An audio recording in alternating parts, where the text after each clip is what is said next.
All right, guys, welcome back. This is Wednesday. We are continuing with our decimals. We have been comparing our decimals this week.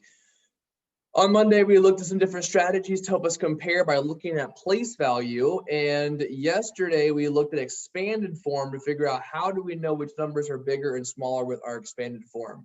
Today's lesson is really important because we have some EOG type questions here that you're going to be able to go through and you're going to be able to look at. Okay, so this is what I want us to do. We're going to look at this example together on page 129. Okay, now you're going to get several pages out of your binders today because we have a lot of different questions that we're going to look at. A lot of them aren't going to take us very long, but it's important that we've got them all down. So go ahead and get these pages out for me. 129, 131, 133, 135, and 137. So yeah, 5 pages from your binder today. But like I said, there's only about 1 or 2 questions on each page, so it's not going to take us very long.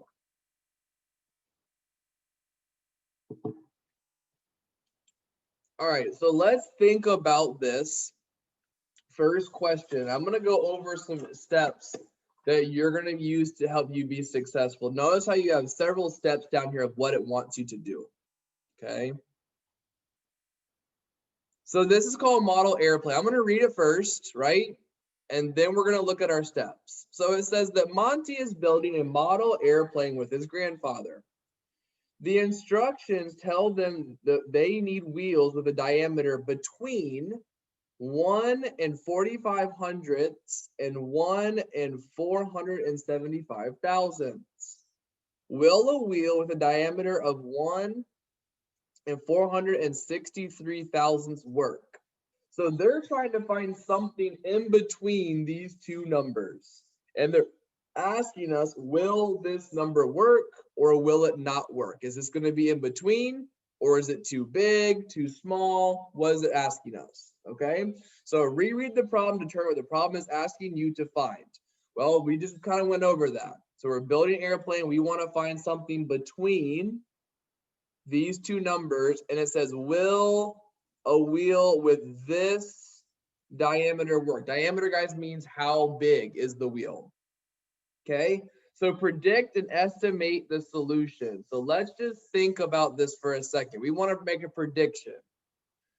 So let's look at the numbers that we see here. So we see that this has a 1 and a 1 in the ones place, a 4 and the 4 in the tenths. This is a 5 in the hundreds, is a 7.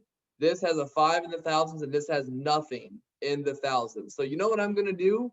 I'm going to go ahead and put my 0 here to show it's got nothing in the thousands. I know that. It's got nothing in the thousands. Okay, this one has a 1 in the ones, a 4 in the tens, a 6 in the hundreds, and a 3 in the thousands.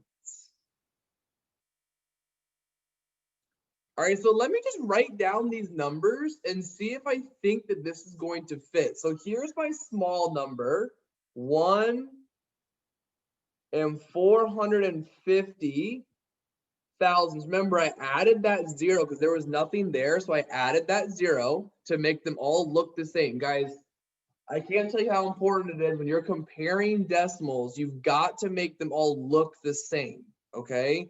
And by what I mean by that is that they all have the same number of digits. So if you need to add your zeros, please add your zeros. And my other number I'm looking for is 475,000. Now I'm trying to figure out, where does this number go? Does this number go below?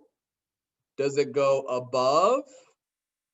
Or does it go right here in the center? I don't know, okay? I don't know that yet, but I'm going to use my reasoning to figure out, where does this number actually fall, okay? Now, number 4 says to use 3 different representations. Well, we're going to do 1, and if we've got time, then we're going to do more than 1, okay? But we're going to just do 1 for right now. So this is what I'm going to do. I want you to look at your grids on page 131. This is how we're going to determine the answer for this one, okay? So what I'm going to do is I'm going to do these one at a time. I'm going to start with my low amount, and I'm going to shade that to figure out what exactly is that going to look like. So let's do that together. I'm going to do 1 flat,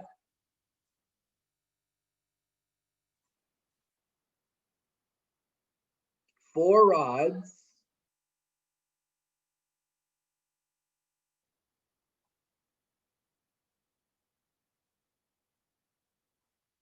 and 5 units.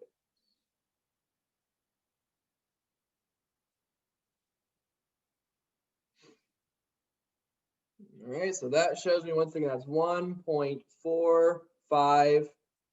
And remember, I added my 0, so I don't have any thousandths I need to do.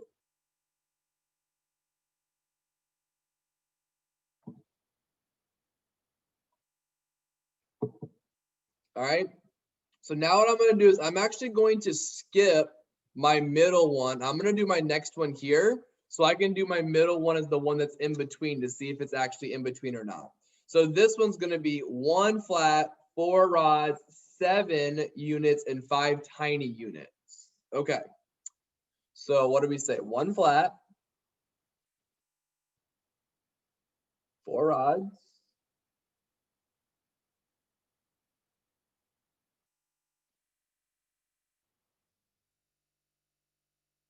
we said 7 units,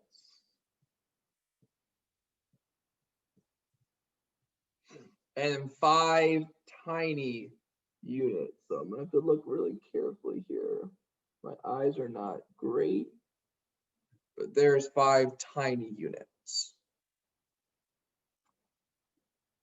And this was 1.475. So let me zoom out just a little bit. I'm going to give you a chance to get there. I don't want to go too quickly. I know I'm moving fast.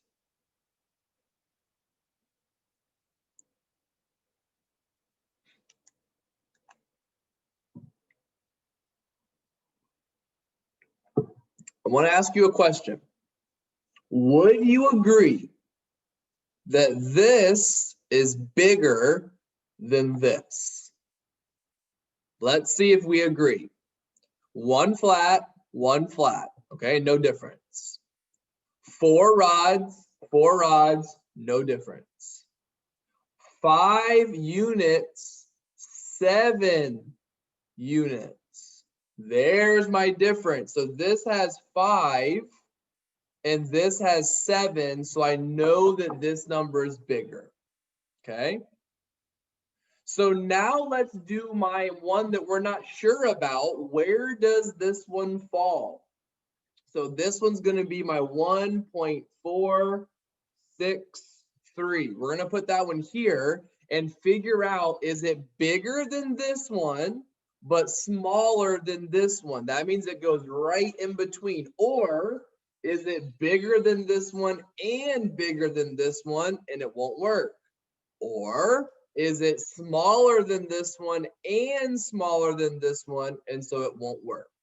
The only way it works is if it's bigger and smaller and falls in between. So let's go ahead and solve that one. So we've got 1 flat.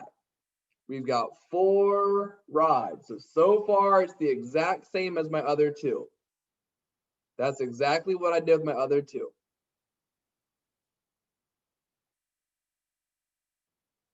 Here's the difference. 6 units. 1, 2, 3, 4, 5, 6. So I'm going to pause right there.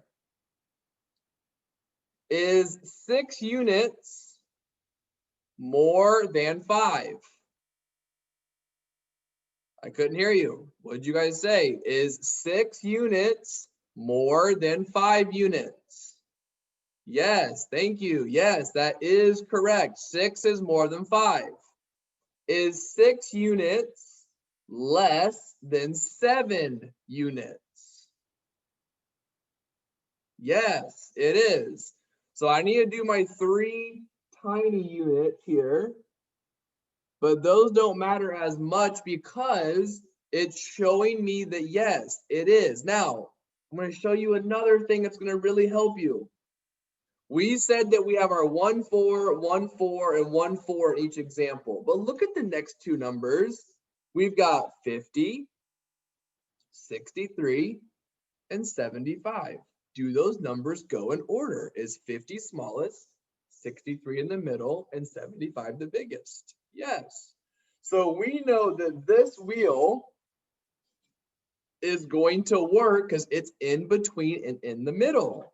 So when I go back up here and look at this, I know that this is the proper path because it goes in the middle. Right? And if I'm going to do my explanation, I can say, I know that 600 is bigger than 5, which is here, and smaller than 7, which is here. So that's just, guys, one way of showing it with my grids, of showing, okay, wait a minute, this actually is correct. So will it work? Right? And it's a major big yes. Yes, it's going to work. It's going to be in the middle of those two. So it's going to work for my model airplane. Right? So I'm going to just leave this here for a second. So if you need to pause it here and look at this part and talk about this, you can pause it here and talk about this part.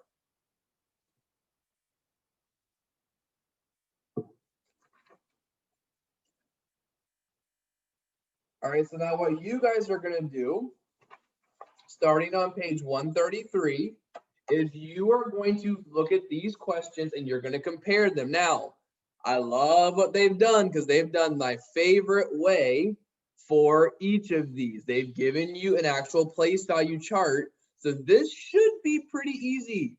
You need to look at your question carefully and put your numbers in and then compare them to figure out which one's which. Now, I'm gonna give you a hint. Don't be confused with number 1. You and your teacher are going to have a conversation about a race. Are you looking for the biggest number or the smallest number of a race?